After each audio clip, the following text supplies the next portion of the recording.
Okay, hello. This is my last minute submission at 9:32 p.m. on March 16th for Faliaphotography's 15,000 subscriber contest. Congratulations on the 15,000 subscribers, by the way. That's a very good accomplishment. I'm going to enter with my Daily Carry Regimen. So to start down the line, first is, of course, the wallet, which mainly just carries your concealed carry permit, which you do not want to leave the house without if you're carrying a handgun. Second, car keys. Mainly included these for the, I believe they call these monkey balls. This was a custom-made job with a slightly larger steel ball bearing than what you see on the market usually.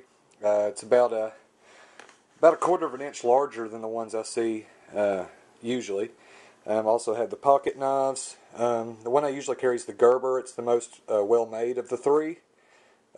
Some off-brand name Sheffield knife I picked up for about nothing, and another Winchester knife I picked up for about nothing.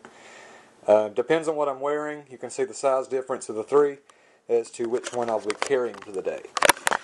For weapons, I have the Smith & Wesson Airweight in .38 caliber, which is always loaded with Hornady critical defense ammunition.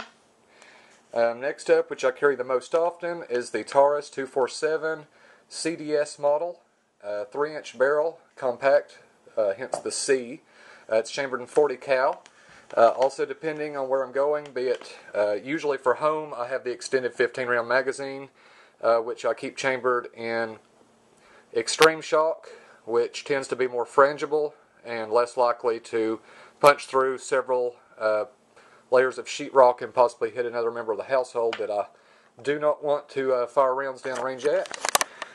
For my daily carry outside the home is almost always the 11-round chambered in Spear Gold Dot, which from all of my studies seems to be one of the most well-rounded self-defense rounds in .40 caliber. For the Taurus in .40 cal, I've got a Vega inside the waistband. It's just a standard leather. The clip is very, very strong actually, and can be switched for left or right hand carry. Not a very expensive holster, but very comfortable and very durable. This is a year and a half of wear on this one. This has about a year of wear. This is my most used one. This is I believe that's a Tagua holster. It's a snap-on-the-belt holster. So if I need to enter a school or other weapon-restricted area, I can remove the weapon and holster as a whole by just unsnapping it from the belt. Also, it rides rather high on the waistband, so don't have a lot of printing, and fairly good at concealed carry.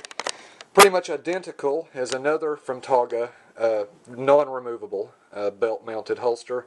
And if I have the attire to wear it, this is my favorite holster. This is the Blackhawk CQC close quarters concealment holster from Blackhawk, as I said.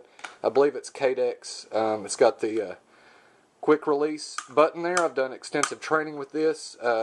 No, I do not usually have the paddle attached. I've had that here recently just for ease of putting it on and off. But yes, I know there's a lot out there that hate paddles.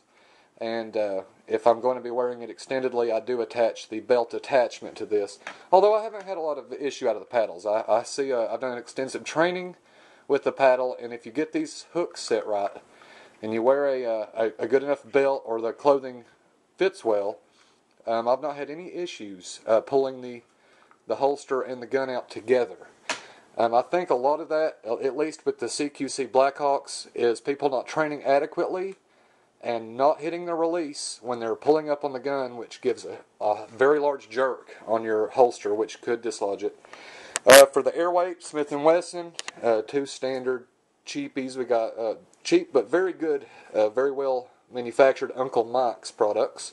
IWB Uncle Mike. This is actually designed for a hammered .38, so I've been debating whether I should cut these Velcro straps off. It does add a small amount of retention to the weapon, though, but they tend to slide down around the hammerless model, and they'll slide up on the weapon there and not do a whole lot of good, but they do better good than none, I suppose. I haven't been able to find a hammerless model. I can't remember the model this is. This is a size 3.6, and then also in the Uncle Mike's is the belt attached with retention strap. This is the Sidekick, Uncle Mike's Sidekick. Very comfortable. However, with this holster I've found, unless you're wearing a very thick belt, even when you run it through extremely well through both slots, the weapon ride's fairly high on the holster, and it tends to be a little floppy on the waistband, which prints badly. It's not necessarily uncomfortable or hard to draw from.